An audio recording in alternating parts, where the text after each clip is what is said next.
Hola, ¿qué tal? ¿Cómo están ustedes? Muy, pero muy buenas tardes. Estamos en una nueva edición de Sin Saco Fiscal en este día gris en la ciudad de Buenos Aires del día 29 de junio.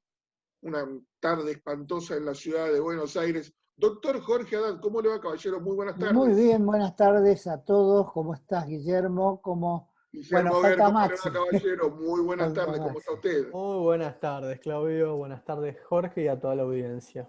Bueno, una jornada en donde vamos a tener un invitado para hablar de un tema que al campo lo volvió loco, que es el tema carta deporte.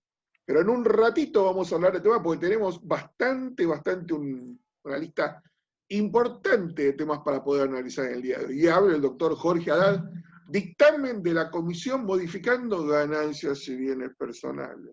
Sí, ¿Otra vez? sí, no paran. En vez de hacer algo coherente y hacer una modificación importante como la que se necesitaría en este momento, yo no te digo un sistema tributario porque eso es esperar demasiado. Pero por lo menos yo lo que pretendería es, bueno, vamos para allá, los impuestos que necesitamos para ir para allá los vamos a hacer todos de un saque, como decimos, de una sola, no, acá vamos poco a poco al que se le No ocurra. pida que el político mate la ambición de poder ser el creador de un nuevo impuesto para poder tener plata para gastar. Han 16 nuevos impuestos han creado esto. No, ya supera los 22, pero no se haga ningún problema, la Bueno, lista sigue creciendo. bueno, entonces más todavía. Entonces, cuando hagan algo, háganlo todo junto y se acabó, porque nos volvemos locos con el texto ordenado. Bueno, acá lo que mandaron es una modificación en el impuesto a las ganancias y el impuesto sobre los bienes personales. Si te lo hago corto, esto ya tiene informes, ya pasó por dictamen. ¿Qué es lo que están buscando? Están buscando que todo lo que es financiero se encuentre exento si es en moneda nacional. Esa es la idea de todas estas reformas y modificaciones que hay en el artículo 20 y 21 de la Ley de Impuesto a las Ganancias, en el 21 de la Ley de Bienes Personales, que es donde están las exenciones. Si le agregamos incisos, si le agregamos otros incisos, por ejemplo, los instrumentos emitidos en moneda nacional destinados a fomentar la inversión productiva que establezca el Poder Ejecutivo Nacional siempre que así lo disponga la norma que los regule. Con lo cual, otra vez le estás dando la facultad de legislar. Eso se llama ley penal en blanco, en materia de exenciones. Porque le estás diciendo, Poder Ejecutivo, vos definís lo que quieras definir y tenés la exención porque la cobertura, el paraguas te lo doy en esta ley. Pero vos decidís lo que tenés que decidir. Y de la misma forma hacen respecto de inversiones en inmuebles, amplían ese tipo de temas. ¿Para qué tanta modificación por partes? Porque tengamos presente algo, bienes personales y ganancias no son como ingresos brutos o como aportes y contribuciones que terminan a fin de mes. Terminan a fin de año. O sea, ¿qué apuro tienen para hacer esto cuando modificaron ganancias y lo van a tener que volver a modificar por la inflación y por las escalas? Los 150.000 ya quedan virtualmente en el borde. Y estamos Sergio en Massa junio. ya aclaró que en septiembre se actualiza esa Claro, cifra. lo van a tener que actualizar de nuevo, pero por qué no hacen algo más concreto para que la gente todos, ellos no pagan impuestos, ni liquidan impuestos? Entonces, la gente que tiene que estar en esto se vuelve loco, porque por eso están pidiendo continuamente aclaraciones, cumplimiento de algunas cosas que no se cumplen, y eso en el Poder Ejecutivo y a nivel el más alto, llamémosle de la AFIP. Pero a nivel intermedio de la AFIP te están diciendo, che, ¿cuándo me sacás el aplicativo? Y cuando sacaste el aplicativo no sirve, porque con esto lo que están modificando es todos los aplicativos. Si todavía no pudieron hacer, pasaron a agosto, lo vamos a ver, de los vencimientos de impuesto a las ganancias, de impuesto a los bienes personales y del impuesto celular. ¿Por qué? Porque el aplicativo no está y no tienen tiempo los propios profesionales, sin los cuales la FIP no funciona. Vamos a hablar claro, sin los contadores la FIP no funciona, no tienen tiempo y el aplicativo está mal hecho porque les rechaza algunas modificaciones, no le acepta otras. Entonces, ¿por qué no hacen? Cuesta tanto hacer las cosas mal como bien. ¿Por qué no las hacen bien? Le voy a contar en su enojo ahora directamente para que empiece a saltar arriba de la mesa.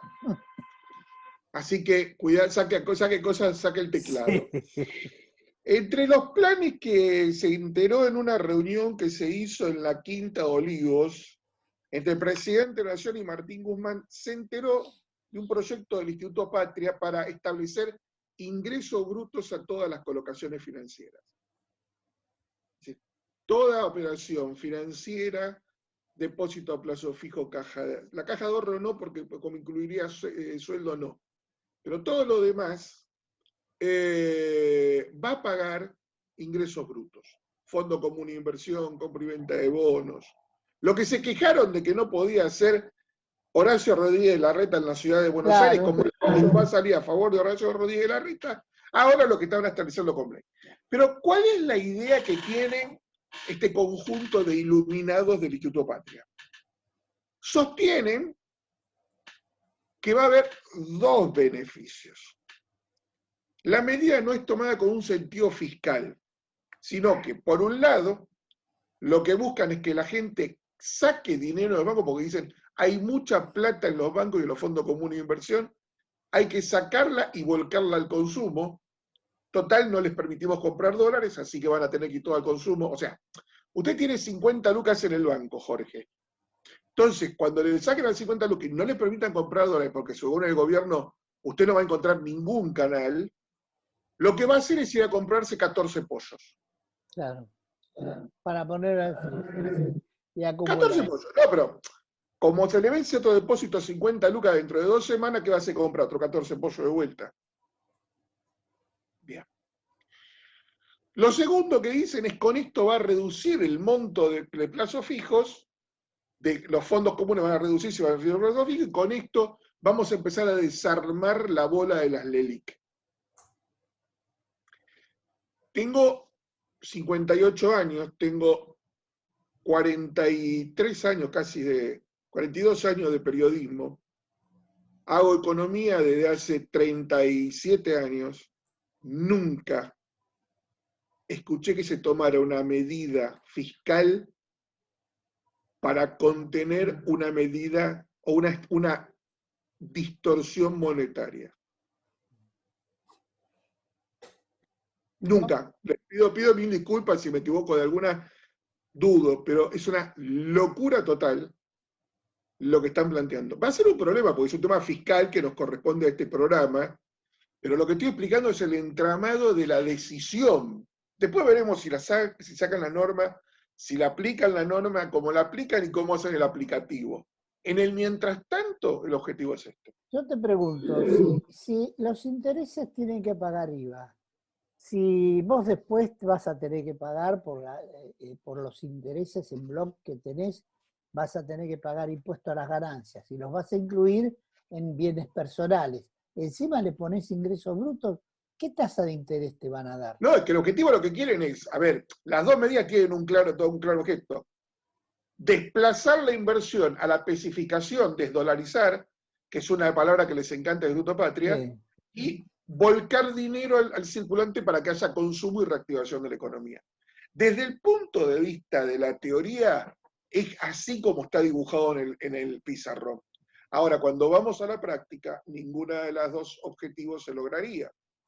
Porque la pregunta que yo me hago, la persona que no confió en un bono en pesos, y compró un bono en dólares, ¿qué va a hacer? ¿Va a vender su bono en dólares para comprar el bono que antes no confiaba? Lo dudo mucho. Guillermo, contanos que estás peripatético y patitieso. No, no, a ver, estoy escuchando atentamente y también estaba escuchando tu análisis, ¿no? Principalmente respecto de, si se quiere, la creativa, ¿no? Fiscal que están teniendo. Eh, a ver, ya lo comentaron, ¿no? Ni bien Jorge comentó el dictamen este de comisión. Eh, Creo que, y acá podrán corregirme ustedes, ¿no? Que tienen más años. Creo que es el gobierno que más presión tributaria generó, ¿no? O que más impuestos creó en los últimos años. Y creo que, digamos, cada vez se van superando en lo que es el... Empecemos al revés, Guillermo. Tienen Sí. una ficción por el gasto desenfrenado Mm, que ha sido pocas veces vista en la República Argentina. Porque no solo gastan, sino que también imprimen. Y también se endeudan. O sea, los tres lugares está completito. Hay ciertas condiciones excepcionales para esto, pero ellos exacerban la condición excepcional. Lo segundo que hay que decir es que no entienden la presión fiscal, tanto así que el ministro de Desarrollo Productivo, Matías Culfa, muy suelto de cuerpo, dijo que no consideraba que la presión fiscal fuera alta y que fuera impedimento para el ingreso de inversiones. no, claro. Lo Igualmente, a ver, dice un señor que nunca jamás tuvo un kiosco y que lo único que hace de su vida, además de ser ministro de Economía, es tocar la guitarra en un grupo de música. y bueno, eh, ahí tenemos, ¿no? También en la calidad. Pero bueno, al margen de eso, o sea, este nuevo proyecto, ¿no? Que ya tiene dictamen, que inclusive fue apoyado, ¿no? Por los demás bloques, por lo que tengo entendido, también prevé quitarle la exención, por ejemplo, de los plazos fijos, ¿no? Que tradicionalmente siempre estuvieron exentos del impuesto sobre los bienes personales, ¿no? Con lo cual, también Va en el vienen a mismo alterar, sentido, va en el mismo claro, sentido. vienen a alterar, digamos, cuestiones que tradicionalmente ya estaban asimiladas, si se quiere, digamos, determinadas exenciones que no eran discutibles y que ahora de pronto, digamos, pasan a formar fila de la presión tributaria creciente, ¿no? Que hay en todo sentido. Pero bueno, justamente como vos también mencionás, Claudio, digamos, es la necesidad de controlar un poco todo, ¿no? Todos los aspectos de la economía. Así que bueno, doctor, ¿alguna cosita más para terminar con este tema y vamos al siguiente? No, realmente hay una serie bastante puntillosa de los fideicomisos financieros constituidos, la cuota parte de fondos comunes de inversión, etcétera, todo lo que es materia financiera detallada, que no vale la pena hacerlo, pero evidentemente la intención y lo que se trata acá es todo lo que es moneda nacional exento de bienes personales, exento de... Pero, como dijo Guillermo, hay algunos aspectos que lo piensan grabar, que es lo que todo el mundo va, son los plazos fijos. Las medidas tienen un final en la práctica, y es que la gente va a desarmar posiciones en dólares y se va a posicionar en dólares. La suba de dólares que estuvimos viendo en los últimos días, ¿se da básicamente por un aumento de la presión compradora? No, sino por la falta de efectivo físico billete para el negro, para el blue. No hay físico, por eso tenés un diferencial de precio. Y el dato más importante quizás, o el que más preocupó a muchos, ayer, que el día lunes, se usaron dólares de CEDESA para calmar al blue, para calmar al billete. CEDESA, el Seguro de Depósito Sociedad Anónima, es una sociedad creada en la década del 90 con un porcentaje de las colocaciones financieras que tienen que realizar los bancos para poder, que forma parte del encaje, uno de los puntos base de esa, para generar un seguro en caso de que un banco quiebre y haya que devolver los depósitos. En vez de imprimir moneda o de dejar a la gente que no recupere, todos sabemos que hay un límite de dinero de las colocaciones monetarias, de los depósitos a plazo fijo, básicamente, que el CEDESA paga automáticamente. Hay otro, el porcentaje que resta va al concurso y quiebra de la entidad y se cobra más adelante, son los depósitos más altos. La verdad que creo que el límite ahora estaba en 200.000 pesos. Sí. Todo lo que sea ese número va al concurso, que queda a la cola de una liquidación grande de cosas, como por ejemplo los pagos salariales y similares. Entonces, CEDESA es una caja muy linda porque no se tiene que mover, bancos no caen hace muchos años, y el que se sentaba jugaba con las colocaciones hace unos tiempitos, y cuando vos colocás unos 6.000, 7.000 millones de pesos en una entidad, la entidad te manda una caja de Habana de regalo, o dos, Sí. o dos muy grandes sin alfajores. Con lo cual era un lugar muy interesante para poder estar y decir, este banco sí, este banco no. Porque que este banco sí tenía plata barata para poder dar créditos de corto plazo contra una colocación de largo plazo, con lo cual ese dinero rendía muchas veces.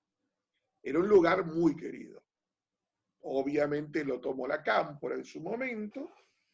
Los bancos son los amigos, que son justamente los que más crecieron en créditos de consumo, pilares, pero ayer tocaron, les hicieron vender dólares, billetes, contra pesos. Y la ventaja de tener colocaciones en dólares es que juntamente vos tenés, al vender tenés mucho más peso para devolver, pero cuando tenés peso, devolvés 1 contra 1. En el otro caso tendrías 1 contra 100. O sea, vendés $1 y podés devolver 100 pesos. En cambio, cuando tenés pesos en cartera, tenés un peso, devolvés un peso. Te acota la capacidad de maniobra en la devolución de dinero de depósito en caso de algún problema. Una cosa que me comentaron, perdón, Guillermo, ¿no? Que me comentaron, no sé si será cierto o no, que en el Blue nos faltaban billetes y lo que estaban entregando era lo que la gente no quería, que eran billetes Claro. de 20. Sí, estaban entregándolo. A ver, ayer estaban entregando lo que había. Siempre tuvo un castigo. El billete de 20 te cobraban el 4%. ¿Por qué? Porque traías billete de 20. Te descontaban un 4%. Que ese que pida, el viajante nuevo, es el que pide inmediatamente cambio para poder llegar con algo de cambio y comer un Exactamente.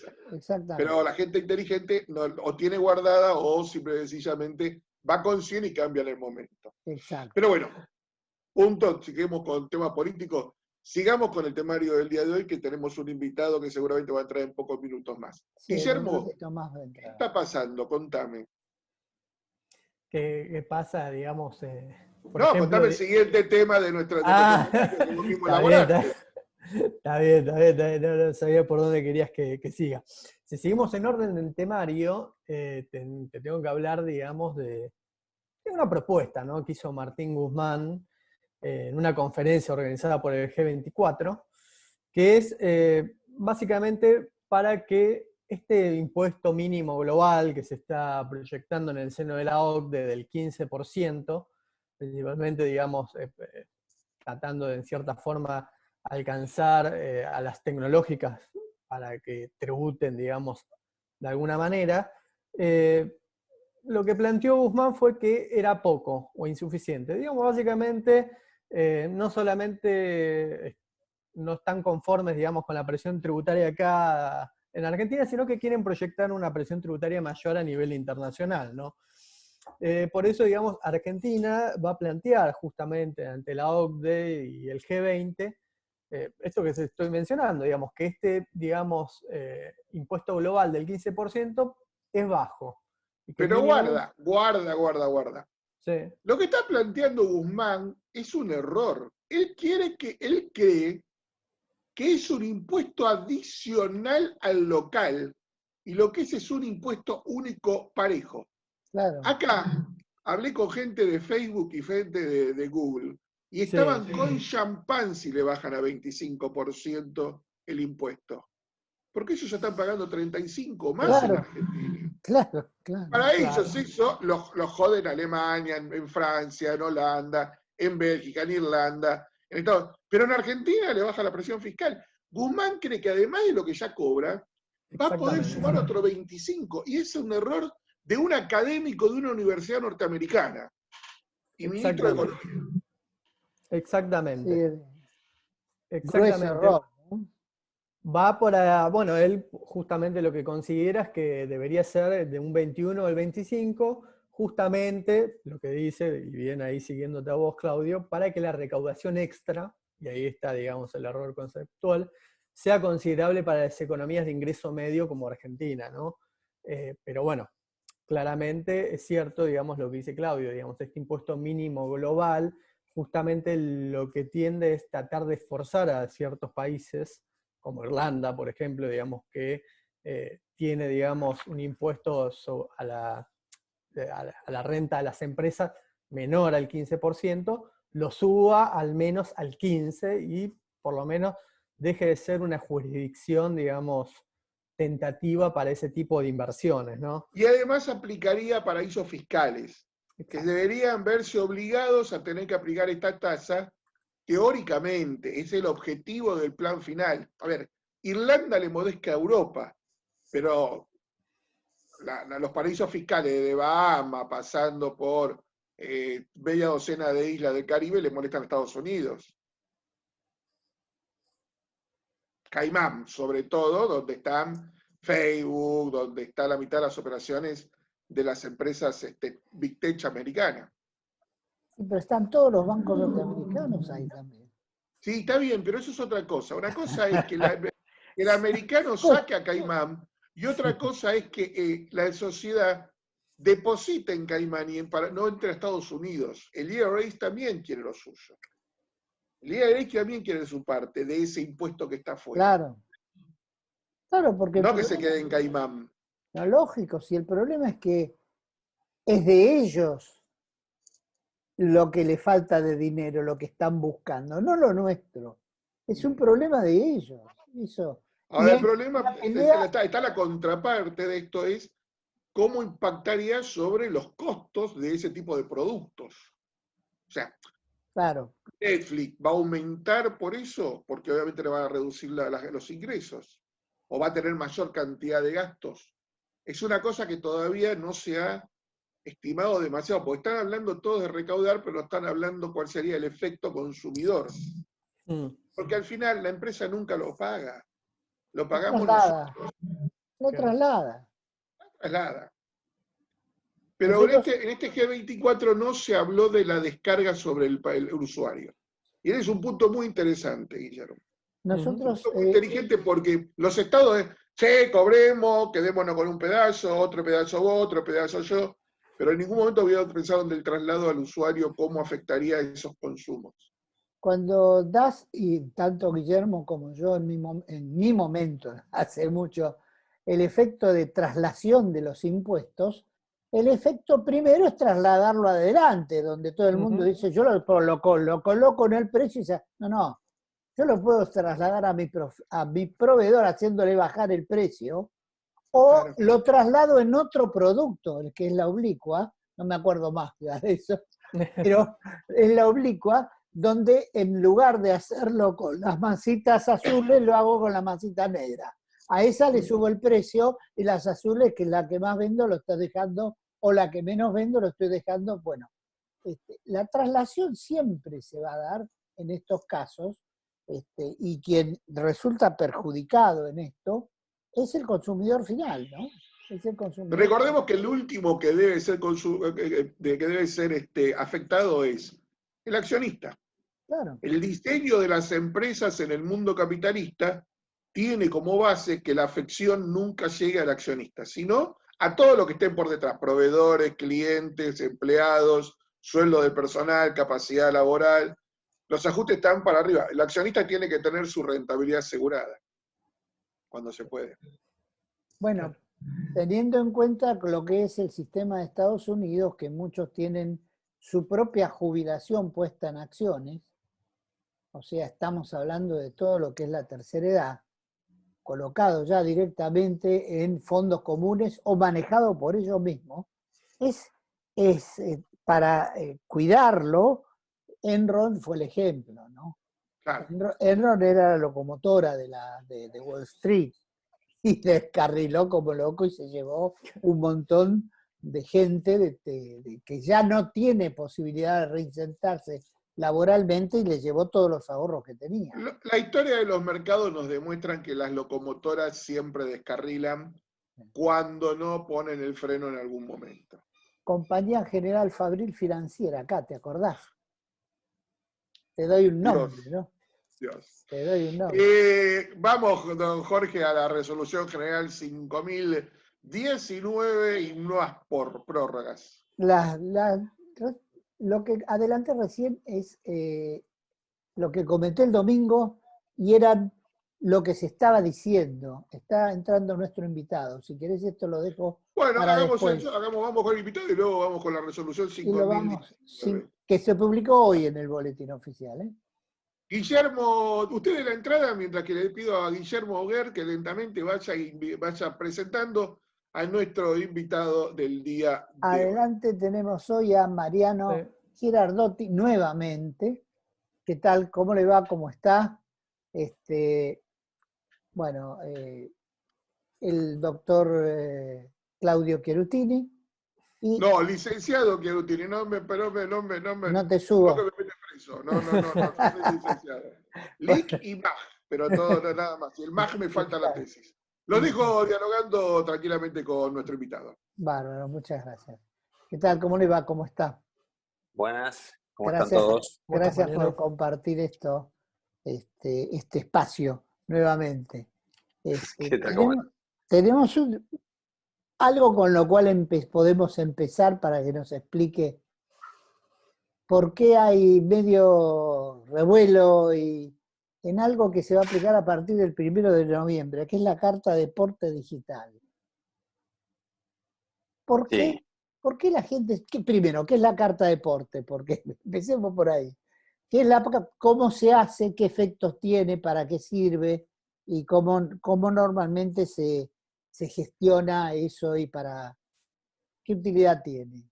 ¿Por qué es tan Sí, bueno, esto es muy, claro, es muy de la operación del productor, del acopiador, en el circuito de granos rural.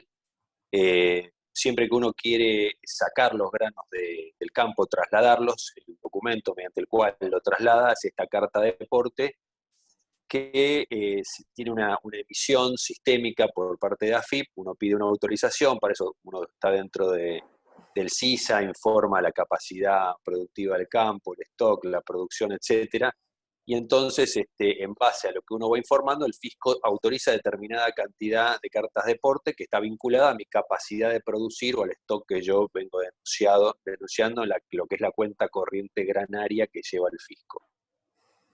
El sistema que teníamos hasta ahora, yo no estoy mucho en la operación, pero más que nada lo que se hacía era, bueno, si se pide esta autorización, te quedan abiertas las cartas de porte de determinada cantidad, cuando uno tiene que trasladar, toma esa carta de porte, la llena, o en un PDF o eventualmente a mano, la entrega al transporte y desde ahí el respaldo del transporte está en orden y cumple con la norma. Esta resolución 5007 conjunta entre AFIP y el Ministerio de Transporte, Ministerio de Agricultura, Ganadería y Pesca, Ministerio de Transporte y AFIP, lo que viene es a sistematizarla un poco más, a que no haya la posibilidad de por ahí llenarla a mano cuando uno quiera, sino que va a tener que cargar los datos de lo que está llevando, el transportista, dónde va, etcétera, todo vía sistémica, por carga en la página de AFIP. Después uno puede guardarlo 72 horas en estado de borrador y cuando uno ya tiene disponible, ya define que sale el transporte, etcétera, saca el CTG, que es el código de trazabilidad, pero ahora se agrega código de trazabilidad de granos, pero ahora se agrega el código de trazabilidad de granos electrónico y lo tiene que consignar en esta carta de porte. y bueno, entonces uno se va, ya directamente el fisco cuenta online con todos los elementos, desde el arranque del traslado hasta que termina, más aún que quien recibe el cereal o las legumbres o lo que fuere que esté respaldando este traslado, tiene que confirmar que el envío le llegó, ¿no? Con va a tener que entrar en la página FIP y decir esta carta de porte que me tenía que venir a mí, finalmente llegó, que es una cosa que hoy, tengo entendido, no se hace. O sea, como que se cierra así el circuito, como hoy la factura es electrónica, etcétera, todo el traslado de los granos se hace también bajo una plataforma electrónica 100% comunicada al fisco, sin la posibilidad de, esto el fisco también lo hace porque les genera una mayor certeza en el control. Antes, eventualmente, algunos trasladaban granos que quizá no tenían un destino normal, y en el camino, si se encontraban con un control, llenaban la carta de porte que tenían vacía en la mano del camionero, le decía, che, sacame el CTG te lo enviaban por un mensajito, lo cargabas ahí, pasabas el control y bueno, pero te tirabas el lance por ahí que esos granos crucen sin control. Hoy es buscando eventualmente cerrar ese circuito, se automatiza una punta y la otra y se tienen que cargar todos los datos directamente a FIP. Lo que se quiere hacer es una trazabilidad mayor desde la entrega del productor al acopiador o directamente al exportador o a quien sea, de la mercadería, que normalmente se presume hoy que hay parte que se va por otro lado. Se pierde por el camino, más con la presión tributaria que tiene el campo y con que eventualmente hay algunos rumores de que algo de la mercadería se pierde y se va a Paraguay o donde se paga la soja $600, ¿no? Pero claro. La idea, o sea, $600 está más bajo 500, pero la idea es con esto tener un control un poco más, ahora tenemos el control de la cuenta corriente granaria y ahora se sabe bien clarito cómo se trasladan los granos, cómo se mueven los granos de una forma un poco más certera y acotada, por lo menos desde la óptica de la administración fiscal. Ahí también en esta norma aparece una especie de autorización de flete corto. Eso es cuando el campo manda al acopio más cercano los granos, entonces se permite que el acopiador emita una carta de porte de flete corto para el productor. Entonces uno como productor le dice, che, te voy a mandar, entonces el acopiador nos genera esa carta de porte, nosotros aceptamos esa carta de porte y trasladamos mediante el respaldo de un documento emitido por el acopiador y no por el productor, en el caso de esos fletes cortitos que uno va, que manda los granos desde el campo hasta el acopio. Con lo cual el seguimiento de la mercadería queda a cargo del acopiador y no del productor original. Claro, sí, y además por ahí que un productor chico que vende muy localmente, a veces depende de tener señal de internet, de entender todas estas cuestiones y qué sé yo, y te lo soluciona por ahí el acopiador. Claro. Yo lo que preguntaba era eso, me preguntaba eso, estando en el campo, nosotros está bien que sea tecnificado, todo lo que quieran, pero esto lo está llevando en su celular el camionero, porque al que paran es al camionero. Entonces lo tiene que estar llevando. Y en todos lados hay como para trasladarle al camionero toda la información esta que vos muy claro nos desarrollaste. Existe en todo el país, porque una cosa es la zona núclea, acá Pergamino, Venado Tuerto y todo lo que sea, pero los productores están por todos lados. Hay algunos que están a mucha distancia del puerto de Rosario y tienen un costo y están realmente, literalmente en el medio del campo. ¿Cómo hacen? Y ahí el tema es, si vos no lo podés emitir, y eventualmente es un flete corto y te lo puede emitir el acopio, ahí el acopio por ahí tiene el acceso a esta red y te mandará un mensaje de WhatsApp pegado con la carta de porte Claro. pegada en WhatsApp para que vos se lo mandes al camionero.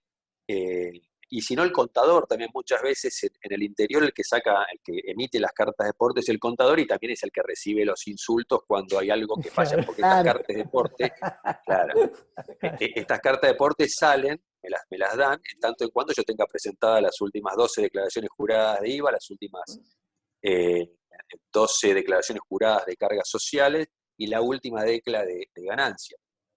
Si algo de esto me falla, la carta de porte no sale, yo no puedo sacar el serial del campo y llamo al contador y digo, che, ¿qué está pasando? ¿Qué es lo que falló? No, lo que pasa es que no pudimos cerrar el balance, no tenemos la declaración jurada presentada, y ahí empieza un baile de los que hoy ya tenemos muchos, porque no es ya solamente en el agro, donde están condicionadas un montón de beneficios o posibilidades de ejercer el comercio a determinados cumplimientos formales, que sería bueno quizá algún día discutir la legalidad de todas estas cuestiones de que me traban el ejercicio de mi profesión, comercio, etcétera, porque no cumplí con una determinada formalidad.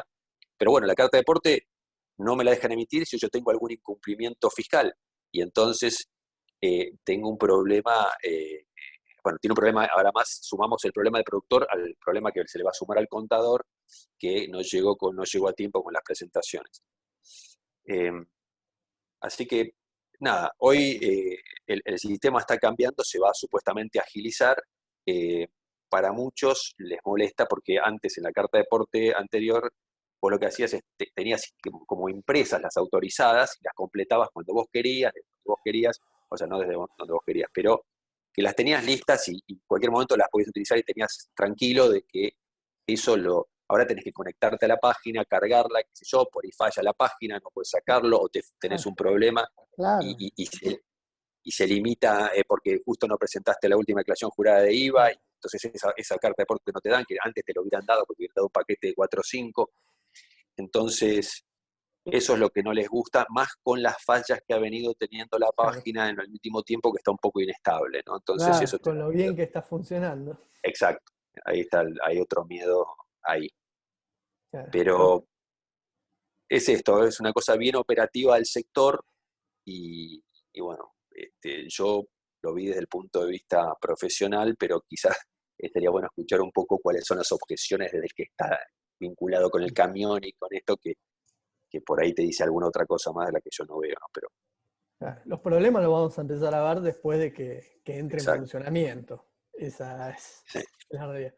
Yo tengo una pregunta, Mariano. Vos dijiste ahí, hablaste de un tema, digamos, que genera, digamos, bastante inquietud en la gente del campo, que es la presión tributaria.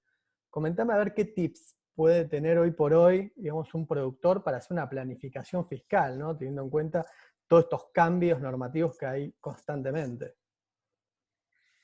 Bueno, primero, digamos, como todos sabemos, hoy el impuesto a las ganancias se modificó y hoy tenemos diferentes escalas o escalones y nos vendieron como que están dándonos un beneficio que bajan la tasa al 25% para los pequeños contribuyentes. En realidad no la bajaron. La tasa que teníamos este año, ejercicios iniciados a partir del 1 de enero, era el 25%. Era, claro.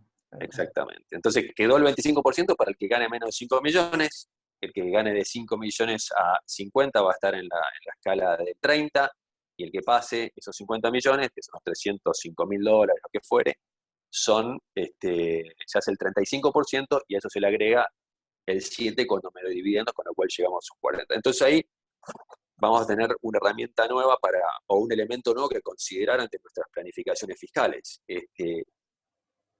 El primer problema que aparece tributariamente cuando en una sociedad, en un sujeto, dividimos o escalonamos la escala del impuesto, es que tienden en el tiempo a hacer lo que se llama desdoblamiento. O sea, divido la empresa en dos partes. Porque quizás estoy en una escala, tengo una ganancia de 80 millones, bueno, la divido en dos sociedades que ganan 40 cada uno y eventualmente reduzco el impacto del impuesto. Tengo que ver si la escala me da, si el costo administrativo que me genera realmente representa algún beneficio.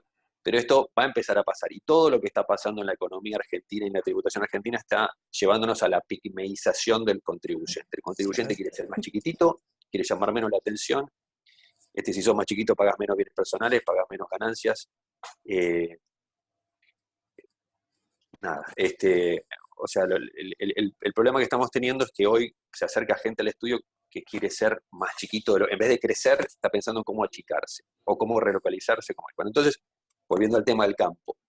En el campo, lo que hay que tener en cuenta, por ejemplo, alguna vez me vino un contribuyente y me dice, che, mira, tengo granos, tengo una existencia de granos al cierre. ¿Qué hago? Espero y no la vendo, así la vendo el año que viene y ya la ganancia me queda para el año que viene. Es un error. O sea, cuando uno evalúa en el sector agropecuario, el valor es el BNR, el valor neto de realización. Quiere decir que venda o no venda, el resultado va a estar. Entonces me conviene vender porque voy a tener la retención con la cual afrontar el pago del impuesto, que si no vendo voy a pagar el mismo impuesto y la retención me va a quedar un año para adelante. Por otro lado, otras cuestiones a tener en cuenta es que si yo puedo fijar el cierre de mi explotación antes de arrancar una explotación agropecuaria, es interesante fijar en el momento en que yo esté en cementera, o sea, esté con todo mi cultivo creciendo, donde yo lo evalúo a valor de costo, y no una vez cerrar, una vez que coseché, donde lo que voy a tener es el producto, es el grano a valor de mercado, con un valor muy diferente a mi valor de cementera. Y después, los consejos típicos es que cuando se evalúe, el contador haga el trabajo de evaluación de stocks, no se olvide del rubro almacenes, donde están los combustibles, los fitosanitarios, fungicidas, etcétera, fertilizantes, que son un montón de dólares y que se tienen muchas veces el contador de capital que trabaja sobre el balance de un campo ignora ese rubro, no pregunta y queda colgado todo eso y se manda todo a pérdida. Y eso genera un problema después con el fisco. Y también hay, muchas veces los contadores aconsejan comprar fertilizantes, comprar combustible, todo sobre el último mes del año, pues se lo mandamos todo a pérdida. Eso es un ajuste servido para el fisco porque dice, ¿cómo en 15 días te consumiste tantos miles de litros de esto y aquello y lo otro? Entonces, eso tener en cuenta que son posibles problemas. Y después con el rubro, con ganadería, bueno, acá no quiero avanzar mucho en el detalle, pero sí que si yo cuido y yo planifico cuáles van a ser las ventas de mis últimos 3 meses del año, puedo manejar el valor del stock impositivo del ganado en un campo de cría dentro de zona central ganadera, y eventualmente comprando madres, comprando vientres, el vientre, como está evaluado a un valor histórico muy bajito desde el inicio de la explotación, me genera la posibilidad de, si yo tengo un resultado abultado, porque eventualmente vendí mucho grano, etcétera, hago una compra de vientres, la compra de estos animales hembras se transforma casi todo en una pérdida. En una explotación vieja, por ahí las vacas valen 200 pesos, o sea, en una explotación más o menos nueva no es tanta la ventaja. Pero en una explotación vieja, yo hago la compra y entonces los animales, la compra de estos animales termina detonando el resultado del ejercicio porque toda esa compra se transforma en una pérdida a nivel fiscal. Entonces tengo quizá un excelente balance contable y un balance fiscal bastante flojo. ¿Por qué? Porque compré 4 millones o 5 millones de animales que lo mando todo a pérdida.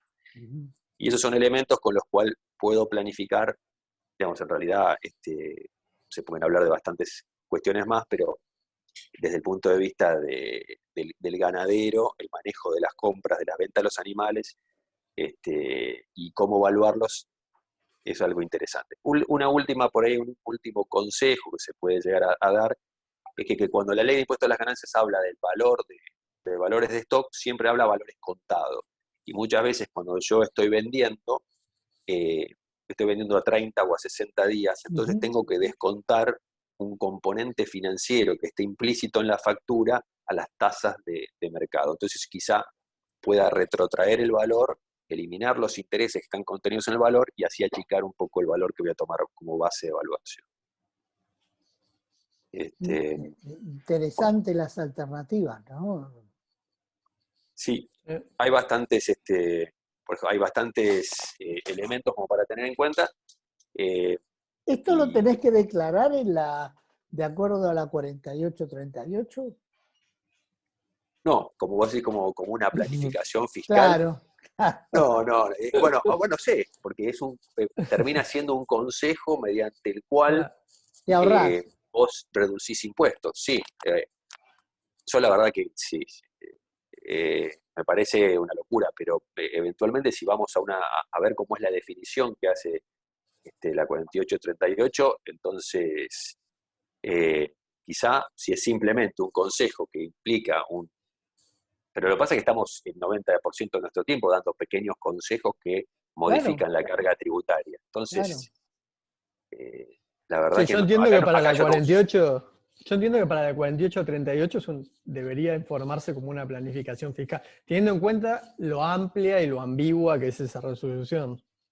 Claro, acá no estás usando ninguna estructura, ni creando ninguna estructura, Claro. pero sí hay un consejo Sí, mediante el cual vos cambiás mucho la carga tributaria.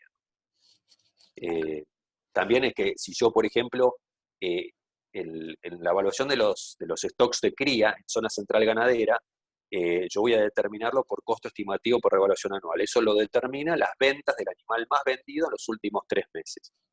Si yo vendo en esos 3 meses, en lugar de vender vaca con garantía de preñez por el animal más caro, vendo el animal, lo que es vaca vieja, ya vaca no apta, son el animal más barato que tengo dentro del rubro, dentro de la categoría vacas, voy a bajar, también bajo todo el valor del stock y termina generando una baja de ganancias.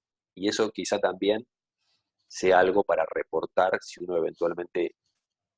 La verdad, hemos reportado muy pocas cosas acá en el estudio, eh, esperando que quizá los jueces frenen un poco eh, esta Locura, yo te resolución. la Sí. digo, Ah, locura. bueno. Es una locura. Hay cosas que no Es sé si una se pueden locura. decir. Directamente, lo Porque digo sí. yo. Sí, sí, sí, sí, es un disparate, es un disparate. Nosotros con exportadores de granos tuvimos el problema de que nos dijeron no pueden recuperar el, el producido, o sea, no pueden recuperar el IVA en tanto y en cuanto no declaren la Claro, 4830. Y hubo que declarar y decirle, qué locura. escribir un claro. montón diciendo, Claro. no planifiqué, no hicimos nada, vendimos nada más. Lo que pasa es que como se había vendido a una empresa, a alguien en Paraguay, que es un no cooperante, entonces hubo que explicar por qué le vendimos a Paraguay, cuál era la maniobra asociada a vender a Paraguay. ¿No?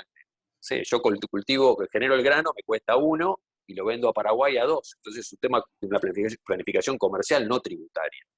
Claro. Pero bueno, hubo que escribir un montón, porque si no escribíamos ese montón, no pasaba la presentación. Entonces, Te das nada, cuenta que eso es una sanción. sí, Eso es una sanción, como vos lo has escrito varias veces, impropia. Sí, una decisión propia. Y establecida en una resolución de un acto administrativo de un organismo autárquico del Poder Ejecutivo, cuando las sanciones tienen que ser por ley y por el Congreso, ¿no es cierto? Entonces, estamos desvirtuando todo lo que es la juridicidad, como vos decías, la validez jurídica de esto. Esperemos que los jueces tengan presente todas estas cosas, ¿no? ¿Cómo ves la actividad en sí este año, no solo a nivel comercial, sino con el impacto impositivo que va a tener? ¿Se va a sembrar lo mismo? ¿Se va a sembrar igual? ¿Se está previendo sembrar igual? ¿Los fertilizantes están en dólares? Se están comprando, el que no se abasteció antes tiene una suba de 10 pesos en una semana del dólar. Estamos hablando del dólar, el que normalmente se pide, no el oficial. sí, sí, sí. Este, Y yo ¿Cómo creo lo que, ves que eso? sí, el tratamiento tributario desincentiva el crecer, el expandirse, el sembrar de vuelta. Los clientes nuestros van a volver a sembrar y de la misma manera Obviamente uno los llama y se quejan y uno tiene que escuchar un rato largo de todas las cosas que tienen en contra, Ser pero vuelven. psicólogo. Claro, claro, pero que yo creo que en los operadores más chicos, entonces tienen, ellos sí quizá, algunos se van a caer porque no van a poder producir a estos costos y con este tratamiento tributario y con este nivel de formalidades con los cuales se los persigue.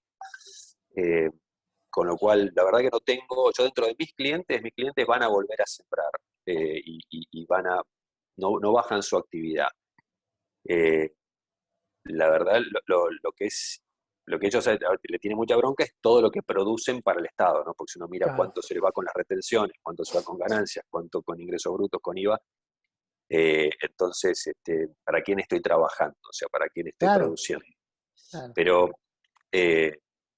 la verdad que no puedo hablar de todo el sector, pero que el sector realmente está en un clima de tensión y nada, falta solamente una pequeña chispa para que explote, ¿no? Porque hay muchas cosas que los tienen nerviosos y bueno, inmovilizados.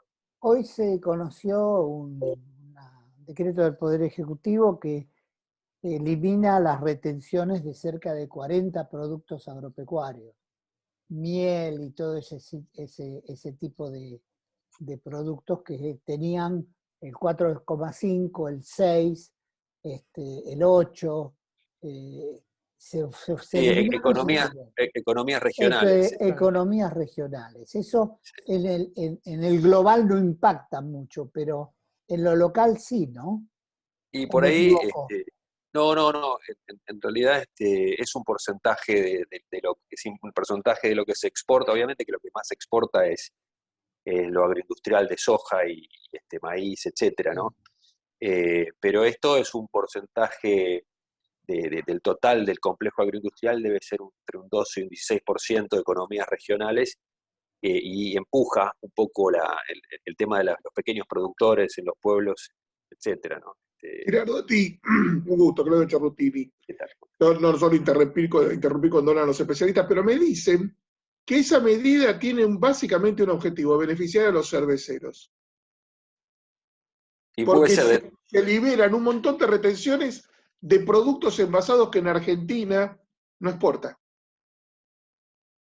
está bien. Bueno, sí, yo creo que acá en este gobierno hemos visto muchas medidas que son un disfraz de algo, ¿no? Claro, a mí me Dan- dijeron, esto es un elefante mezclado en una manada de elefantes. Bueno, esto pareciera ser un método que se replica todo el tiempo, ¿no? Cuando uno mira que ahora vamos a tener un montón de colocaciones financieras en bienes personales exentas, en realidad es mentira. O sea, no, son colocaciones financieras exentas si las guardo 9 meses en un banco en Argentina, con lo cual directamente no existe la exención. Y esto puede ser también lo mismo. O sea, yo lo muestro de una forma y en realidad hay un objetivo oculto. Yo no vi el decreto en detalle, con lo cual no. Sí, me hablan del lúpulo y me hablan del maní.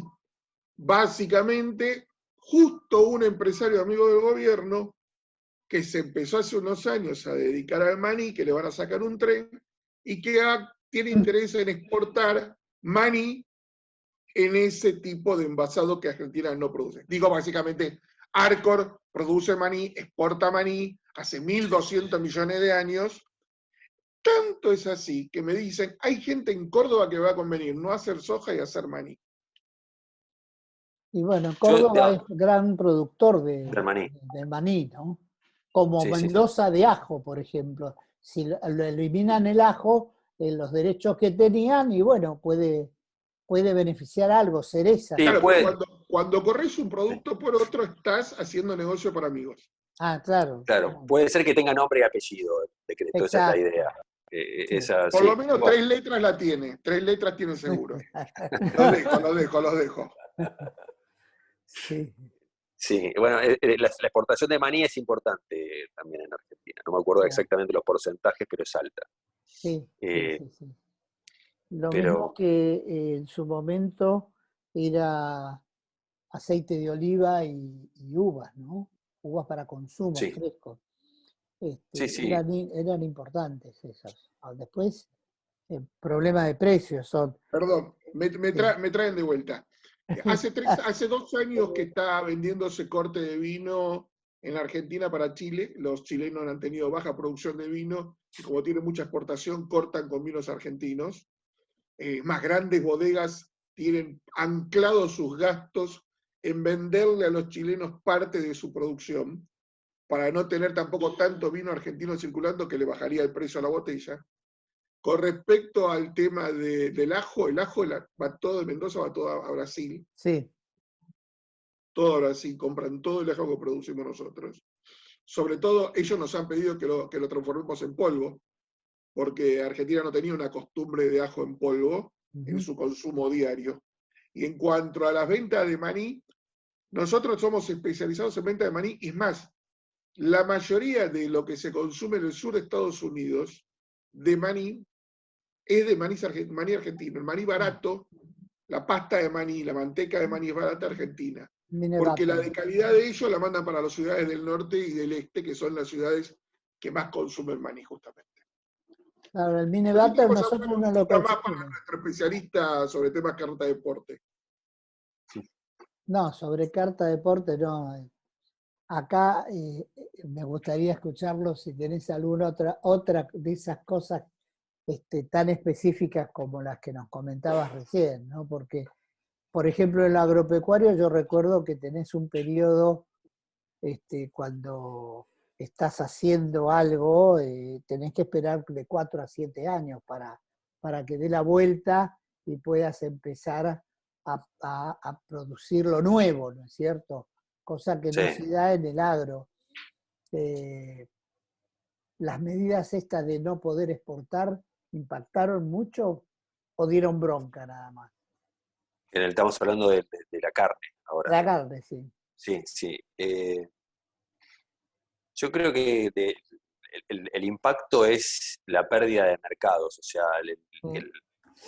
uno tiene un cliente, un comprador en Rusia, y uno se lo viene desarrollando a través del tiempo y de repente llama y dice, mira, no te puedo embarcar, no puedo exportar más por una medida del gobierno, es una locura, es un lío, mira lo que es. Bueno, el tipo te escucha, pero después llama y dice, che, mira, hablé con Australia y ahora me está embarcando Australia. Entonces, ese tipo por ahí no vuelve a comprarme otra vez. Claro. Cuando a mí el gobierno empieza a jugar con pisarme, soltarme, el que está comprándome empieza a decir, yo Argentina, la verdad es un lío, viene, no viene, por ahí se frena, yo tengo comprometida, tengo un montón de restaurantes esperando la carne, no llega, no le compremos más. Entonces, todo este tipo de cositas como para jugar con la micro, arruinando la macro, son cosas que se echa a mano porque dan votos, y termina arruinando los mercados. O sea que por ahí los recupero. Ha llevado mucho tiempo recuperarse del daño que se hizo cuando se frenaron todas las exportaciones anteriores. Ahora, nada, o sea, lo que genera es que por ahí baja el precio acá internamente, el de los animales, o se frena, o queda en un stand-by hasta que se resuelva la cuestión. Pero lo que para mí, lo que más daño causa es que los exportadores pierden clientes. O sea, hay tipos que empiezan a decir, yo al gobierno argentino no le confío, la verdad que no quiero, bajémosle la cuota de lo que compramos en Argentina.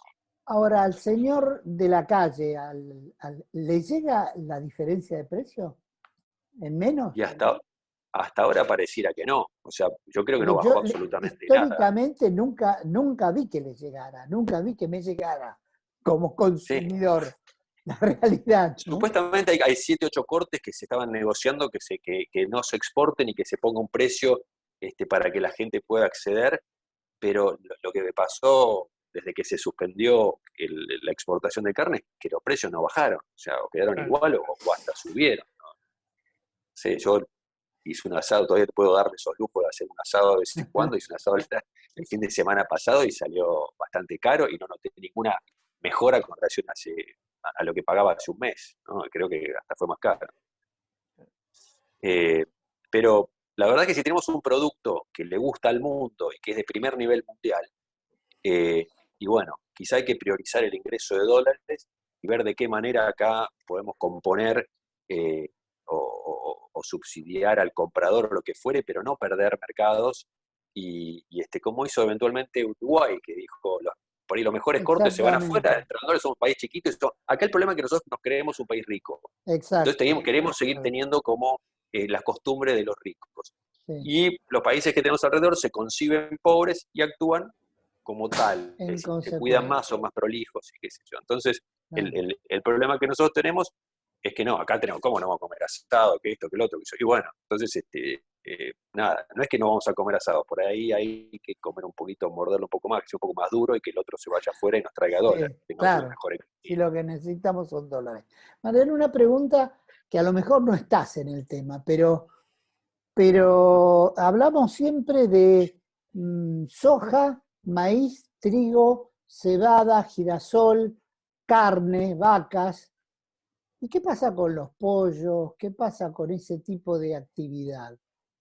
Porque tenemos Brasil al lado que son una máquina en pavo, pollo y en ese tipo, y en su momento cuando se podía, se habían bajado los aranceles, se inundó acá.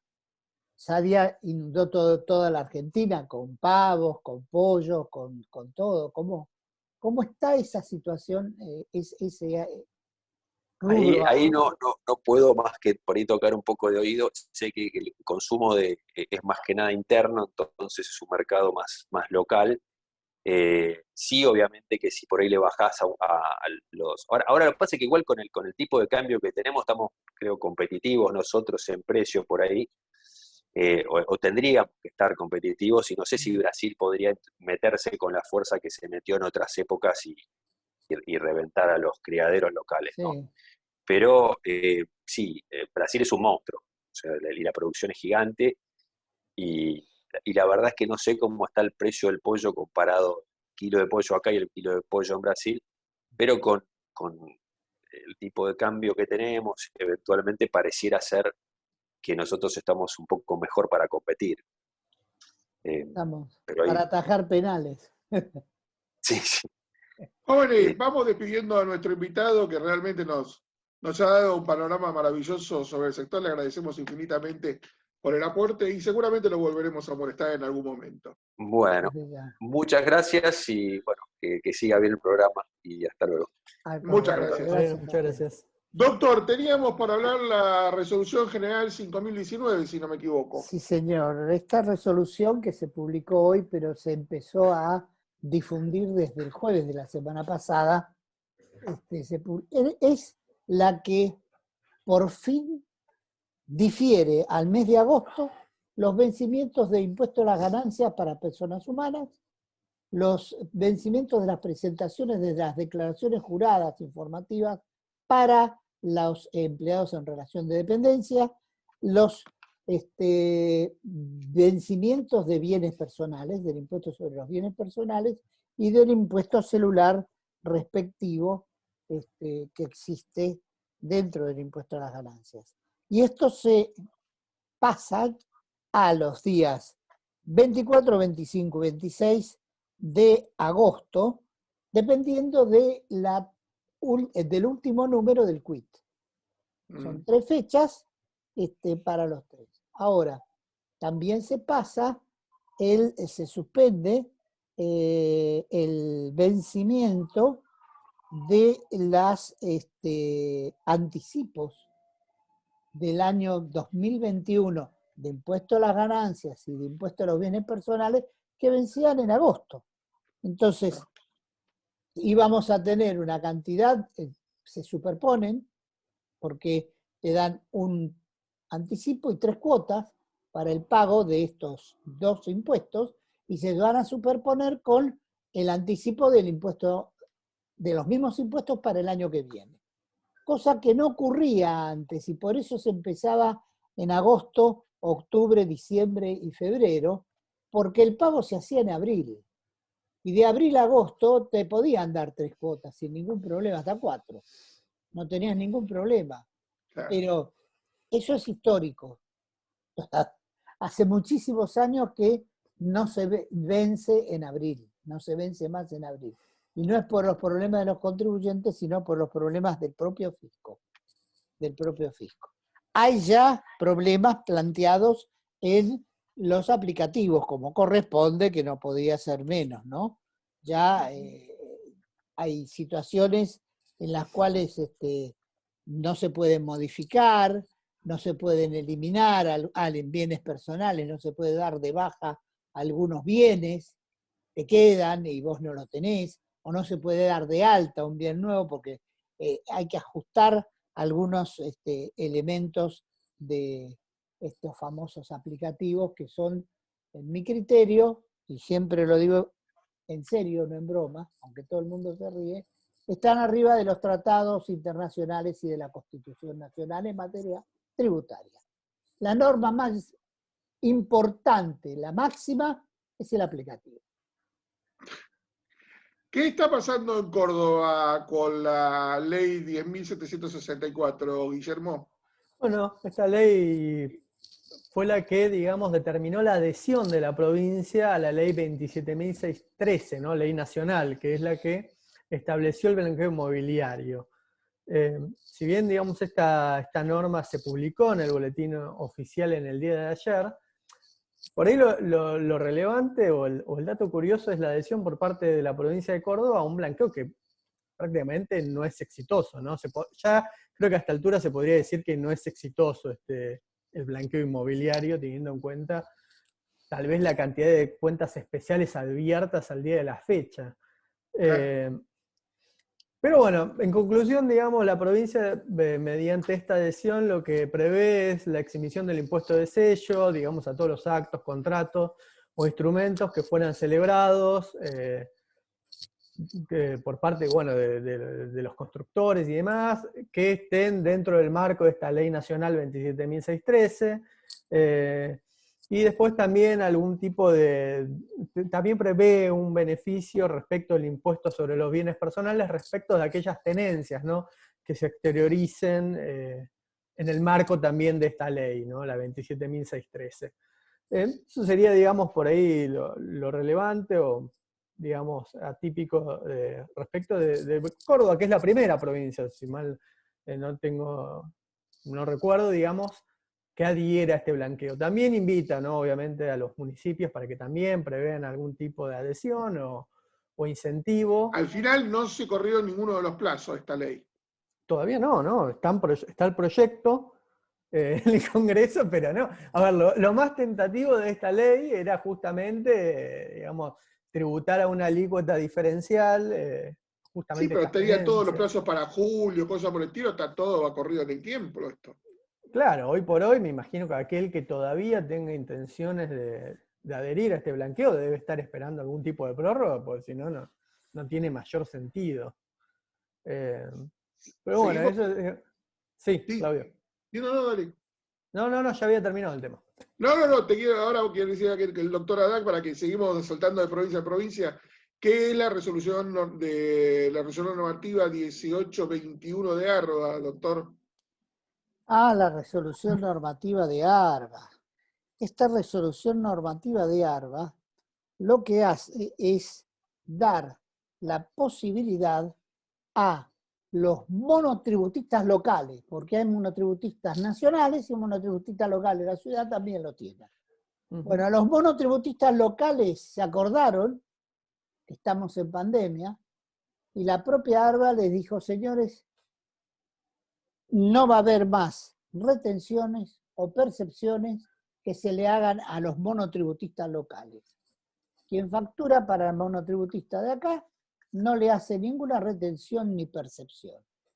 En realidad lo que me comentaron es que con las retenciones y percepciones que hacían y la poca venta que había, estamos hablando de la provincia de Buenos Aires monotributista, no de los de la nación, estamos hablando del pequeño gasista, etcétera, que te viene a arreglar la persiana y todo ese tipo en provincia de Buenos Aires, que tiene esa clase de pequeño negocio, con las retenciones y percepciones que se le iban acumulando, los iban dejando sin ingresos. ¿Por qué? Porque las ventas habían caído una enormidad. Es lo que me comentaron, Yo no puedo decir más que esto, me comentaron. Entonces, desde el 1 de julio hasta el 30 de noviembre de este año, los contribuyentes locales del impuesto sobre los ingresos brutos, inscriptos como tales, no van a tener ni sufrir ninguna percepción, ni retención, ni recaudación especial que se le haga, ni nada por el estilo. Algo está bien, por lo menos una buena, ¿no? Bien, bien, bien, bien. Guillermo, ¿qué es la resolución general 3021 de API?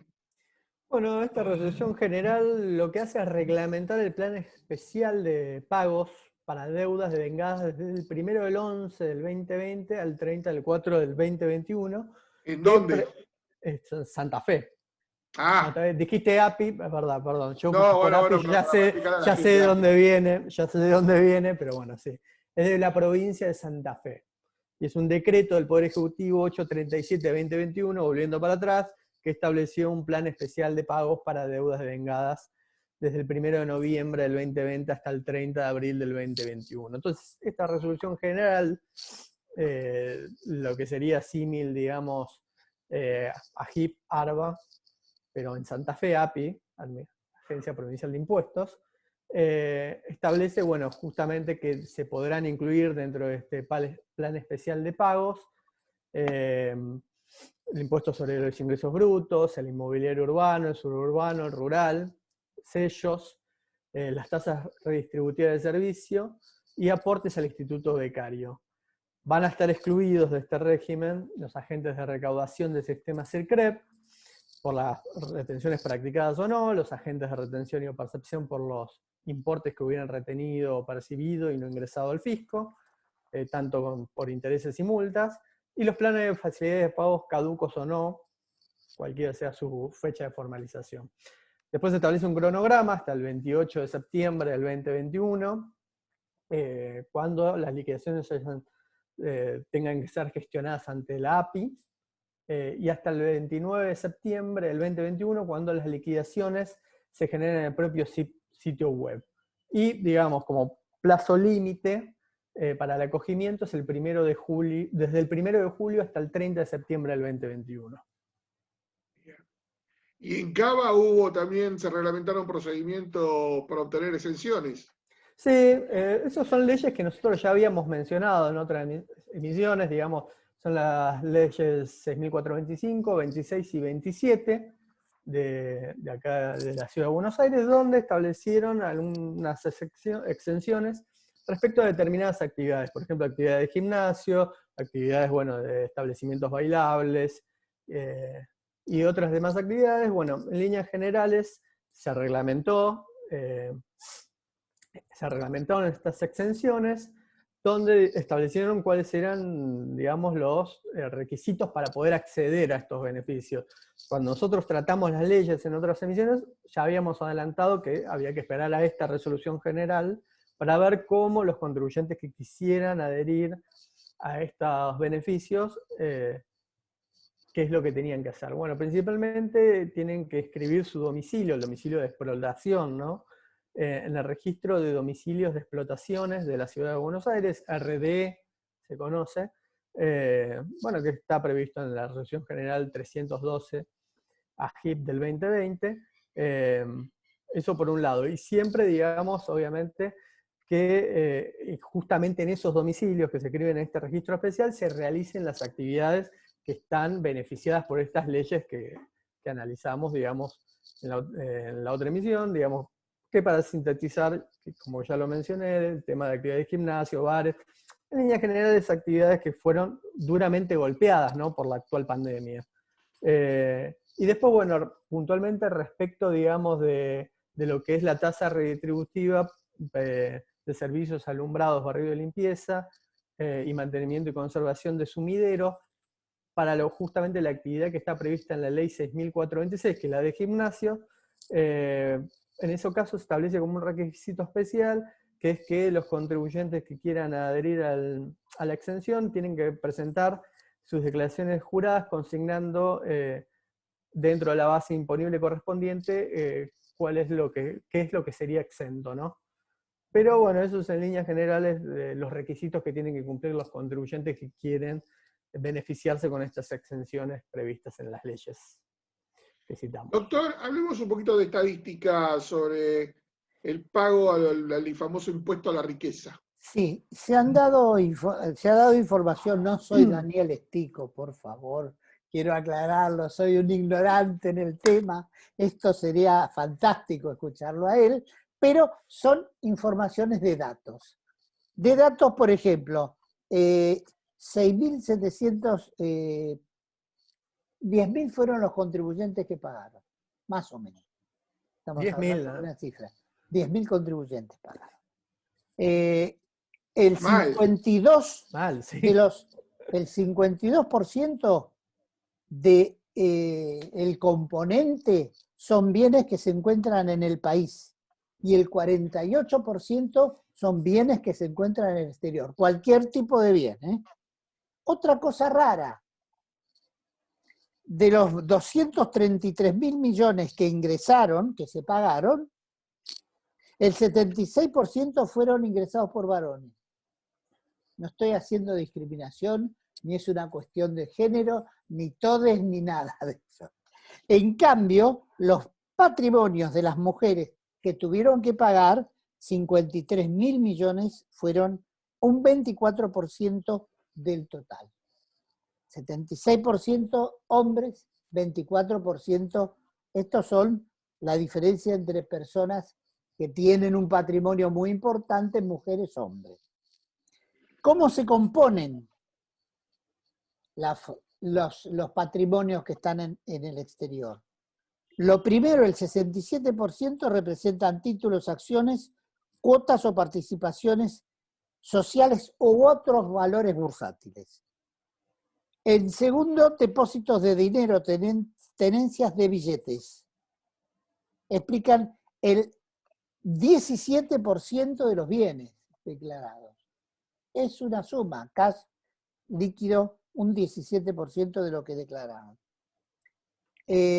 Todo en el exterior, por supuesto. Esto es todo en el exterior.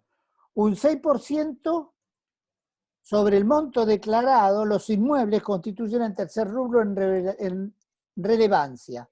El 46% de estos corresponden a inmuebles del exterior, no inmuebles de acá. Los créditos y obligaciones negociables son el 5% del patrimonio del total. Créditos y obligaciones negociables. Y más o menos 25.000 millones fueron declarados en aeronaves, naves y autos. Una cosa para definirla, ¿no? Contra esto, la FIP, ¿qué es lo que hizo? Mandó 2.500 fiscalizaciones a quienes no pagaron, no presentaron las declaraciones juradas, tampoco. Y está evaluando realizar ejecuciones fiscales y medidas como la traba, pero para eso va a tener primero que determinar el impuesto, porque el contribuyente no lo determinó. Es interesante la composición porque no se esperaba esa diferenciación en la forma como está dividido el patrimonio. No hablo sobre los hombres y mujeres, sino tanto de autos, tanto de inmuebles en el exterior, un porcentaje. Es un llamado, una forma de enfocar las estadísticas que normalmente nos dan desde otro punto de vista. Creo que es interesante, ¿no? ¿Cuánto fue que se recaudó? 233.000. Ya se usaron 145.000 millones de esos. Y todavía no empezó la campaña. Era para la campaña. Doctora Haddad, ¿qué novedades hay de cobertura de trabajo del estudio Jorge Haddad y Asociados? Cobertura de trabajo. Claro, sí, me he enterado por ahí que ustedes ahora han ampliado su área de trabajo a la zona norte. Ah, sí, estamos oficializando algo que hace rato teníamos, que es corresponsalías. Y tener quiénes son las corresponsalías. Fíjate que históricamente, Guillermo no había nacido, pero en su momento, cuando empezamos a ejercer la profesión, y hasta el Rodrigazo, que nos licuó todo, nosotros éramos el segundo estudio con mi hermano del 11, pero del 11 de aquella época, te hablo del 11 de la década del 70 hasta antes del Rodrigazo. Vendían a todo el país y teníamos corresponsales en todos lados. Lo que estamos haciendo ahora es eso mismo. ¿Por qué? Porque estamos llevando juicios en Chaco, en Formosa, porque es digital. Entonces, desde acá se puede llevar sin ningún problema un juicio en Tucumán, otro juicio en Neuquén, en el Tribunal Fiscal o donde sea. Entonces, estamos volviendo a colocar en zonas cercanas a la capital y en la provincia de Buenos Aires. Para comenzar, tenemos también en Bariloche, tenemos en Tucumán, estamos formalizándolo. Y lo mismo lo vamos a hacer a fines del mes que viene con gente del exterior, en Brasil, en Miami, en Chile, y en Uruguay. Bien. Así que bien. Digo, para mantener a la gente informado de que, llegando al estudio a Dade y Asociados, ya la cobertura es Urbi et Orbi. Sin bendiciones. Sin bendiciones. Entre esas cosas, por estar tratando temas de todo el país, creo que Guillermo descubrió una perlita maravillosa que es un proyecto de ordenanza en San Andrés de Giles. ¿Es así, Guillermo? Es así, Claudio. Bueno, para la audiencia que no lo sabe, yo estoy viviendo en San Andrés de Giles hace un tiempo, voy y vengo. Y bueno, entre esas cosas me llegó esta ordenanza que vos mencionás, que parte del Frente de Todos de acá de San Andrés de Giles, que es mayoría de hecho, y que por lo que estuve averiguando es una medida que quieren emular varios municipios de la zona, principalmente justamente por un movimiento urbanístico, ¿no? También. Digamos, si quiere, se puede decir que uno de los fenómenos de esta pandemia fue por ahí el movimiento de mucha gente, su migración, ¿no? De mucha gente a los pueblos, que ya se venía dando, digamos, en cierta manera, pero que se profundizó.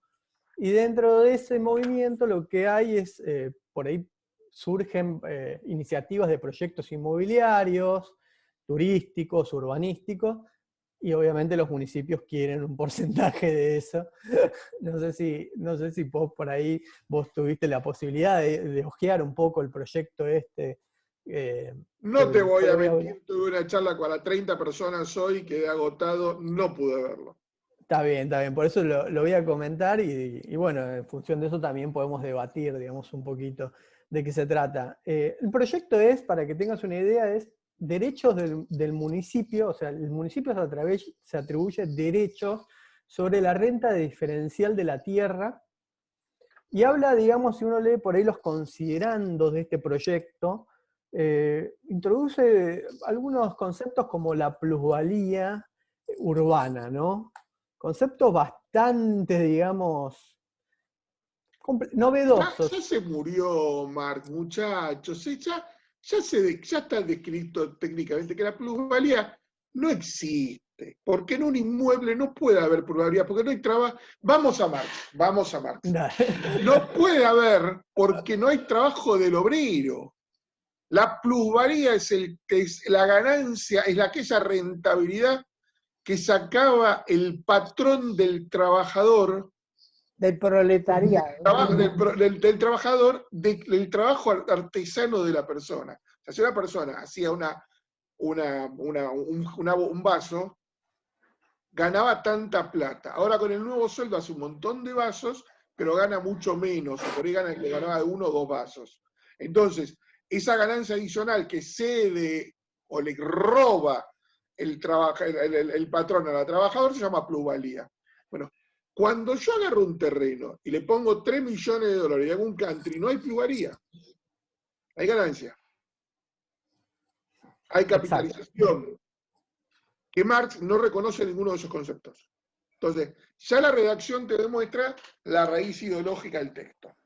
Bueno, si querés yo te puedo definir lo que ellos consideran plusvalía urbana. Ellos hablan de las acciones urbanísticas que brindan mayor valor, ajenas a las acciones realizadas por el propietario, como por ejemplo la construcción de obras públicas municipales, la apertura de calles, que en definitiva eso lo podrías cobrar por contribuciones de mejora. Claro. Sería la especie tributaria correcta, Exacto. ¿no? Pero bueno, acá en cambio te habla, digamos, esta ordenanza como hecho generador, digamos que le da derecho a la participación municipal en la renta diferencial, Claro, ahí está. aquellos actos y hechos administrativos que autoricen específicamente, obviamente a partir de la sanción de esta ordenanza, a destinar al inmueble a un uso más rentable, como por ejemplo incrementar el aprovechamiento de las parcelas, permitiendo una mayor área de área edificada, o la realización de proyectos que generen externalidades. Básicamente, vos vas con un proyecto de inversión, ¿no? Yo quiero hacer un edificio de tanto, o quiero hacer un hotel, o quiero invertir en un proyecto urbanístico. En un bar. Sí, o en un proyecto urbanístico para turismo. Bueno, ahí nacería este hecho generador que prevé esta ordenanza, ¿no? Que le da un derecho de participación municipal en esta renta diferencial. Por ejemplo, yo tengo un lote que está catastralmente en zona rural. Bueno, quiero hacer toda la gestión para que sea, no sé, zona suburbana, urbana, poder lotearlo y hacer algún tipo de emprendimiento ahí. Por toda esa gestión, según lo que yo entiendo de esta ordenanza, por toda esa gestión y por el acto administrativo que surgiría en consecuencia, ahí existiría esta renta diferencial. Ok, estamos fenómenos, pero ¿cuánto es el porcentaje que quieren quedarse? Del 10 al 30%. Disparate. Del 10 al 30%. ¿Sí? ¿Y cuándo la cobran? ¿Porque en el momento previo a hacer las cosas o después de hacer las cosas? ¿O todos los años tenés que darle la rentabilidad 30%? No, en realidad, digamos, cuando te aprueben, digamos, el proyecto, ¿no? Cuando te aprueben el proyecto... Ah, o sea que un terreno que vale $1.000 el metro, la hectárea, yo le hago, pido autorización para elevarle el valor y va a pasar a $3.000, yo tengo que pagarle el 30% de ese aumento de 1.000 a 3.000. Claro, eso depende de cómo lo determine el municipio, ¿no? O sea, eso queda a criterio del municipio, ¿no? Pero bueno, para sintetizar, o sea, los hechos generadores son básicamente esto que estoy mencionando, como por ejemplo la autorización para la instalación de proyectos urbanísticos y demás proyectos de desarrollo y construcción que produzcan externalidades sociales, así lo define, ambientales y urbanísticas dentro del ejido de San Andrés de Giles, la autorización para un mayor aprovechamiento de las parcelas en edificación, o sea, elevando el FOS, que es el factor de ocupación de suelo, o FOT, factor de ocupación total, en las áreas urbanas, y bueno, el establecimiento o modificación de parámetros urbanísticos, de régimen de suelos y demás. En realidad, toda gestión a través de la municipalidad, que vos proyectes o presentes para realizar determinado proyecto, y si le la dan, ahí nace este derecho de participación del municipio. Vamos a suponer que lo aprueban. Tiene mayoría. No, pero me digo, vamos a suponer que lo aprueban, ya sé, pero vamos a suponer que lo aprueban y no lo metan en el camino. ¿Qué haría el estudio Haddad ante esto? Obviamente, claramente esto es, a ver, si vamos sentados en la jurisprudencia de la Corte Suprema, en Laboratorios Raffo, donde ahí en Laboratorios Raffo dice... Para. Corte Suprema, te anticipo que antes tenés que pasar por la no, sí, seguro, claro. Corte Suprema de la provincia de Buenos Aires, donde se ha legalizado hasta la castración de extraterrestres, creo. Sí. Es cierto. Sí, en principio... El fallo de la Suprema Corte de la provincia de Buenos Aires volvería loco a cualquier constitucionalista normal del planeta, guarda. Sí, no, en ese sentido tenés razón, digamos, por ahí, digamos, el camino es largo. Yo que por ahí quise decir cuál era la conclusión, en definitiva es la doctrina de la Corte, porque más allá de lo que pueda llegar a decir la Suprema Corte de la provincia de Buenos Aires, en definitiva el que tiene la última palabra cuando digamos, estamos frente a normativa que es inconstitucional, se puede decir de alguna manera, para decirlo de una manera suave. En definitiva, la palabra final tiene la Corte, pero sí, evidentemente, lo que yo haría sería plantear justamente digamos, la invalidez de esta ordenanza que eventualmente se dicte, digamos. Claro, no, es indiscutible cuál es la decisión de un empresario. Vamos a metamos acá y vamos a otra municipalidad. Claro, esto es un tiro en los pies, digamos. Todo y vamos a otro municipio y hacemos el proyecto en otro municipio, aunque aunque esté un poquito más cara la tierra. Sí, no, totalmente. No, igual, mirá, una de las formas de pago, para que veas, digamos, la genialidad de esto, es la transferencia al Estado municipal de una porción del inmueble, objeto de la misma. O sea que, a ver, en síntesis, es tu socio el municipio en esto, en cualquier proyecto de inversión que vos quieras hacer. Yo nunca había leído algo semejante, no sé si por ahí ustedes sabían. Es le das el arco de la cancha de fútbol, por ejemplo, en SBS. Claro, no, vos le es una locura, porque vos tenés un terreno de 1.500 hectáreas, entonces te dicen, no, mira, dame 200 hectáreas y estamos hechos. Claro, sí, no, es una locura. A ver, dentro de lo que son las especies tributarias, por eso quería citar la doctrina de la Corte, esto no existe, digamos, el derecho de participación por parte de un municipio en lo que supone ser una renta marginal, porque, a ver, te habilitó un proyecto inmobiliario, urbanístico, turístico, es, digamos, un impuesto encubierto. Y si nos vamos, digamos, a lo que es la potestad tributaria de los municipios para establecer tributos, no existe esto, digamos. No, es un impuesto encubierto, básicamente, es inconstitucional, por donde lo mires. Es una confiscación, en realidad no es un impuesto.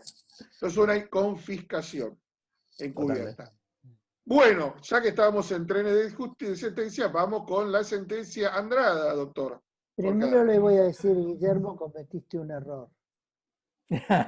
Hay 2.000 municipios en la República Argentina que 2.400. ¿1.400? 2.400. 2.400, bueno, ponele que 2.000 se copien de esto. Bueno, la FAM, la Federación Argentina de Municipios, tiene por objetivo comisiones en donde se van pasando ideas al respecto. Che, yo creé tal cosa. Uy, qué bueno, adoptémoslas en mi municipio. Claro. Así fue como de pronto nosotros pasamos de tener unas 30 nominalidades de cargas fiscales en un municipio a más de 170. Claro. Se van a acumular. Fue gracias a la FAM que se pasan los proyectos. Porque también está la Federación Argentina, eso es de intendente. Después está la Federación Argentina de Concejales. Ah, esa no la conocía. Sí. Tienen muy pocas reuniones porque los intendentes superan, pero también ahí hay intercambio de ideas brillantes como esta. Claro, igual, a ver, me parece que más allá, todos estamos hablando, digamos, siendo generosos de alguien que quiere invertir, pero ponele que te cambian de pronto catastralmente y te pasan, por ahí vos tenés un lote que se considera suburbano y te lo pasan urbano. O sea, técnicamente esa modificación genera... Sí, pero eso no es un acto, que yo pedí, lo hicieron ellos. El negocio de todos es cambiar catastralmente todo el municipio y quedarse con un tercio. Obvio, pero a ver, en teoría sería, a ver, como está previsto esto, no es a petición de uno, digamos, es, digamos, cualquier cambio que genere pero si es así, renta marginal. Lo que tiene que hacer un tipo, el municipio saca esa ley, te pone 2 bombitas en la puerta y se te quedó con un tercio el terreno. Ahí está la peligrosidad, de ordenanzas como esta. Claro. Por eso, digamos, y volvemos a lo mismo, o sea, el ejemplo de 2 foquitos, que te dice, bueno, a partir de ahora, no sé, porque estos 2 foquitos son ecológicos, ponele, ¿no? Y genera una externalidad positiva ambiental, ¿no? Y pasa a valer de 10 a 200. O sea, el tipo por ahí no tiene la capacidad pero aparte, contributiva. ¿quién dice que pasa de 10 a 200? Por ahí el propio municipio dice, mira, para mí esta cuadra vale mucho más ahora. Claro, a ver, la ordenanza prevé un mecanismo de revisión. Sabemos igual cómo terminan estos mecanismos de revisión, ¿no? Pero a lo que hoy es una ordenanza peligrosa por donde la veas. Sí, realmente sí. Andrada, doctor, que ya vamos con un programa larguito el día de hoy. Andrada, te lo trato de resumir. Cámara Federal de Córdoba, Sala A. Señor Marcelo Javier Andrada, de pronto se encuentra con que está con el quit suspendido y aparte del quit suspendido lo que tiene es un espacio en la lista de facturas APOC. Está claro, ¿no? Lo pusieron en facturas APOC. Entonces, él se presenta con un amparo ante el juez. El juez de primera instancia le rechaza el amparo, va a la Cámara en apelación. ¿Por qué? Porque considera que lo que hicieron con él es una vía de hecho, son vías de hecho de la administración, después los vamos a ampliar, son vías de hecho de la administración y que es una total arbitrariedad lo que ocurre. El primero de los preopinantes hace un detalle de todo lo que pasó. Y yo te planteo a vos, sos un inspector de AFIP. Vos, sos un inspector de AFIP. Y qué mala suerte he tenido en mi encarnación. Qué mal. Bajar de periodista, inspector de la AFIP es muy malo. ¿Qué opinarías si te encontrás con una inspección que vos hacés de un señor que, pese a que se presentó y declaró y todo el resto, tus datos son que no registra pagos algunos en los últimos 9 años? Las retenciones que sufrió eran insignificantes, no tenía vehículos propios, no tenía empleados en relación de dependencia, no hay nómina salarial, no posee locales ni depósitos propios, ni alquilados afectados al desarrollo de la actividad, y desde el 2012 a la fecha no posee cuentas bancarias, a excepción de una caja de ahorro del Banco Río con montos insignificantes. Le doy un honrado para un patio en el McDonald's, pobre hombre. Los proveedores del contribuyente estaban incluidos en la base APOC. Entonces el juez de primera instancia dice, señor, si el informe es tiene razón. Tiene razón el fisco. ¿Por qué? Porque es un señor que no tiene capacidad económica. Y enumeran todas las disposiciones nuevas, reformadas, la ley 1183 en el 17, que se aplican ahora y que es peligroso, que te dicen que te dan facultades a la AFIP, en el artículo 35, en un inciso nuevo, para determinar esto casualmente, la capacidad económica que tiene, entre otras cosas, el contribuyente, y para colocarlo en la base APOC. Ahora, quien interviene después es una camarista, que empieza a analizar esto en función de la normativa.